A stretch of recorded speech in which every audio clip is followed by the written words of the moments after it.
Hello friends, ambition group ટ્યુશનમાંથી હું Dharmendra Patel. Do as ડિરેક્ટેડમાં આજે આપણે એક્ટિવ પેસિવ વોઇસ ભણીશું.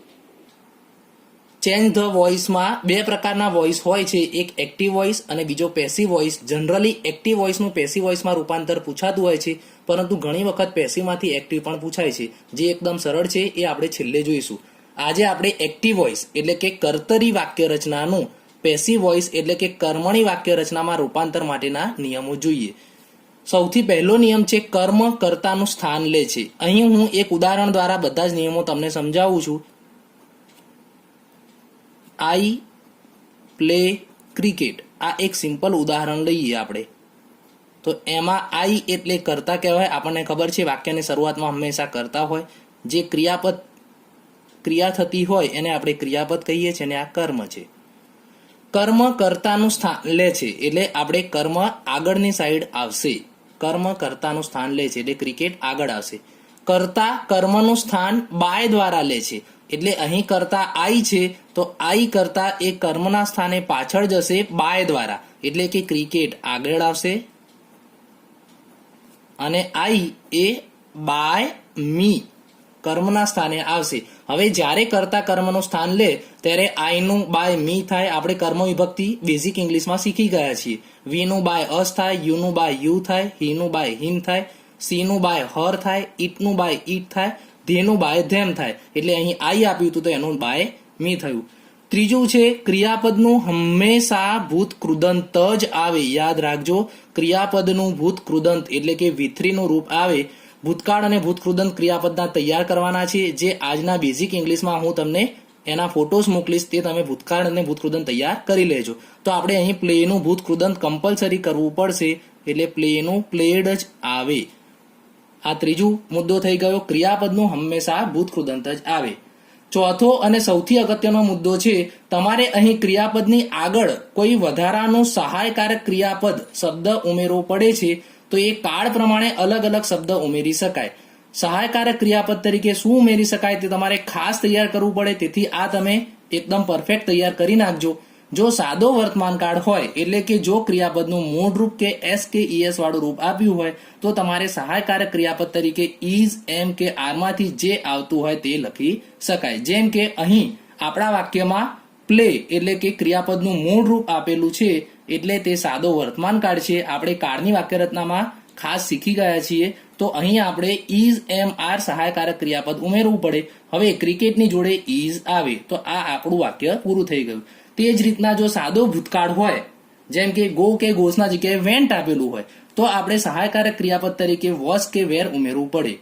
જો સાદો ભવિષ્યકાળ હોય એટલે કે વિલ, સેલ અને પછી ગો આપ્યું હોય, અથવા મોડલ ઓક્ઝિલરી એટલે કે કેન, શુડ, મસ્ટ એ બધા રૂપ આપી અને પછી ગો આપ્યું હોય, તો બી શબ્દ સહાયકારક ક્રિયાપદ તરીકે ઉમેરવામાં આવે છે. એકચ્યુઅલમાં આ બધા ટુ બી ના રૂપો જ છે જે આપણે ઉમેરીએ છીએ. જો ચાલુ કાળ હોય, ચાલુ કાળ મતલબ કે આપણે ભણી ગયા કે જેમાં ક્રિયાપદનું આઈએનજી વાળું રૂપ આવતું હોય, જેમ કે ચાલુ વર્તમાન કાળ હોય તો ઇઝ એમ આર આઈએનજી, ચાલુ ભૂતકાળ હોય તો વોઝ વેર આઈએનજી, એટલે કે is am are, was were અને આઈએનજી વાળું રૂપ હોય, તો આપણે જે ક્રિયાપદ છે બી એની પાછળ આઈએનજી લાગી જાય એટલે કે બીઇંગ એ સહાયકારક ક્રિયાપદ તરીકે વચ્ચે ઉમેરવામાં આવે છે. અને જો પૂર્ણ કાળ હોય એટલે કે હેઝ, હેવ કે હેડ અને વિથરી વાળું રૂપ હોય, જો પૂર્ણ કાળ આપ્યો હોય તો બી નું આપણે વિથરી લખીએ તો બી નું વિથરી બીન થાય, એટલે આપણે સહાયકારક ક્રિયાપદ તરીકે બીન ઉમેરવામાં આવે છે. હવે આપણે એક્સરસાઇઝમાં જોઈએ. સૌથી પહેલા તમે નિયમો સમજી લેજો, પછી જ આ એક્સરસાઇઝ કરવાનો ટ્રાય કરજો. અને તે પણ કોપી ના મારતા, તમે એકલા વાક્યો લખીને પછી આના આન્સર જાતે લખજો. જેમ કે અહીં માય ફાધર કર્તા છે, રીડ્સ એ ક્રિયાપદ છે અને અ પેપર એ કર્મ છે. તો અહીં રીડ્સ એ ક્રિયાપદનું એસ કે ઈએસ વાળું રૂપ આપ્યું છે, તેથી આપણે કહી શકાય કે આ સાદો વર્તમાન કાળ છે. આપણે ક્રિયાપદ ખાસ ઓળખવા પડશે, કાળ ખાસ ઓળખવા પડશે. તો કર્મ આગળ આવે એટલે એ પેપર આગળ આવશે. પછી યોગ્ય સહાયકારક ક્રિયાપદ ઉમેરવું પડે. તો અહીં સાદો વર્તમાન કાળ છે એટલે આપણે ઇઝ, એમ કે આરમાંથી કોઈ ઉમેરી શકાય, તો અ પેપર જોડે ઇઝ આવશે. હવે ક્રિયાપદનું ભૂતકૃદંત, તો રીડનું ભૂતકૃદંત રીડ જ થાય, રીડનું ભૂતકૃદંત રીડ જ થાય બાય કર્તા એટલે માય ફાધર. બીજું વાક્ય જોઈએ, I lost a golden chance. તો અ ગોલ્ડન ચાન્સ, એક સુવર્ણ તક એ આખો કર્મ છે જે આગળ આવશે અ ગોલ્ડન ચાન્સ. હવે અહીં ક્રિયાપદનું લોઝનું ભૂતકાળનું રૂપ લોસ્ટ આપ્યું છે, તેથી આપણે અહીં વોઝ કે વેર મૂકવો પડશે. તો અ ગોલ્ડન ચાન્સ જોડે વોઝ આવશે, ભૂતકૃદંત તો લોસ્ટનું એનું એ જ રહેશે, બાય આઈનું મી થશે, આઈનું બાય મી. ત્રીજું વાક્ય જોઈએ આપણે, સી કટ ધ ફ્રૂટ્સ. વિદ્યાર્થી મિત્રો, તમને આ એવું લાગશે કે સી ના જોડે કટ આપેલું છે તો એ સાદો વર્તમાન કાળ છે, પણ એકચ્યુઅલમાં તમને ખબર હોવું જોઈએ કે સાદા વર્તમાન કાળમાં હી, સી, ઇટના જોડે ક્રિયાપદનું મૂળ રૂપ ના આવે, ક્રિયાપદનું એસ કે ઈએસ વાળું રૂપ આવે. તો આ કટ જે આપ્યું છે એ ભૂતકાળનું રૂપ આપેલું છે, એટલે કે આ વાક્ય સાદા ભૂતકાળનું છે. જો વર્તમાન કાળનું હોત તો અહીં કટ્સ આપેલું હોત. હવે આ ભૂતકાળનું વાક્ય છે, સૌથી પહેલા ધ ફ્રૂટ્સ આગળ લાવીશું. ભૂતકાળ છે એટલે વોઝ કે વેર મૂકવું પડે, સહાયકારક ક્રિયાપદ. તો અહીં ફ્રૂટ્સ બહુવચન છે તેથી આપણે વેર મૂકશું. કટનું ભૂતકૃદંત કટ જ થાય, બાય સી નું હર થશે. વિલ અને ક્લોઝ એટલે વિલ અને ક્રિયાપદનું મૂળ રૂપ એટલે આ સાદો ભવિષ્યકાળ છે. જો તમને કાળ ઓળખતા આવડી જાય અને એક્ટિવ પેસિવના નિયમ આવડી જાય તો આ સરળતાથી આવડી જશે. ધ ડોર્સ આગળ આવશે, the doors will.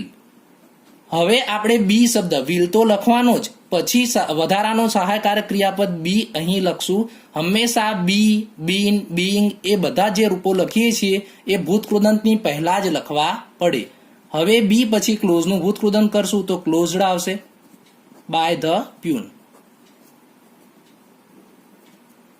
Shyam is decorating the house. તો ધ હાઉસ એ કર્મ છે, ધ હાઉસ કર્મ છે તેથી પાછળથી આગળ લાવીશું ધ હાઉસ. ધ હાઉસના જોડે ઇઝ એ એમના એમ રાખીશું. પછી ઇઝ એમ આર અને આઈએનજી વાળું રૂપ એટલે ચાલુ કાળ છે, ચાલુ વર્તમાન કાળ છે. તો ચાલુ વર્તમાન કાળમાં આપણે બીઇંગ શબ્દ સહાયકારક ક્રિયાપદ તરીકે ઉમેરીએ છીએ, તેથી બીઇંગ લખીશું. પછી ડેકોરેટનું ભૂતકૃદંત મૂકીશું તો ડેકોરેટનું ભૂતકૃદંત ડેકોરેટેડ થશે, by Shyam. Raj was running the cafe. તો ધ કેફે આગળ આવશે, ધ કેફે આગળ આવશે, એના જોડે વોઝનો વોઝ જ આવશે. વોઝ કે વેર બેમાંથી જે આવતું હોય રૂપ લખવાનું હોય, પણ આપણે ધ કેફે જોડે વોઝ જ લખીએ છીએ. હવે આઈએનજી વાળું રૂપ છે એટલે બીઇંગ મૂકીશું, કારણ કે આ ચાલુ ભૂતકાળ છે. રનનું ભૂતકૃદંત રન જ થાય, રન, રેન, રન. રનનું ભૂતકૃદંત રન જ આવે, by Raj. Tapan has read the letters. તો ધ લેટર્સ આગળ આવશે. હવે ધ્યાન રાખજો કે ધ લેટર્સ જોડે આપણે હેઝ નથી લખતા, ધ લેટર્સ બહુવચન છે તેથી આપણે અહીં હેવ લખવું પડશે, ધ લેટર્સ હેવ. હવે હેઝ હેવ અને ભૂતકૃદંત એટલે જ્યારે આગળ હેઝ હેવ હેડ આપેલું હોય તો પાછળ ભૂતકૃદંતનું રૂપ જ આપેલું હોય, અને આ કાળ પૂર્ણ કાળ જ હોય એટલે આપણે ભૂતકૃદંત કરવાની જરૂર રહેતી નથી. વચ્ચે બીન શબ્દ મૂકવાનો આવે પૂર્ણ કાળમાં, પૂર્ણ કાળમાં વચ્ચે બીન મૂકીશું, અને ભૂતકૃદંત તો પૂર્ણ કાળમાં આપેલું જ હોય એટલે રીડનું રીડ જ રહેશે, by Tapan. Mister Shah had lost એટલે ફરીથી પણ આ પૂર્ણ ભૂતકાળ છે તો ધ જોબ આગળ આવશે, હેડ પછી બીન મૂકીશું અને ભૂતકૃદંત તો આપેલું જ હશે, by mister Shah. We must obey the rules. તો ધ રૂલ્સ આગળ આવશે, ધ રૂલ્સ આગળ આવશે.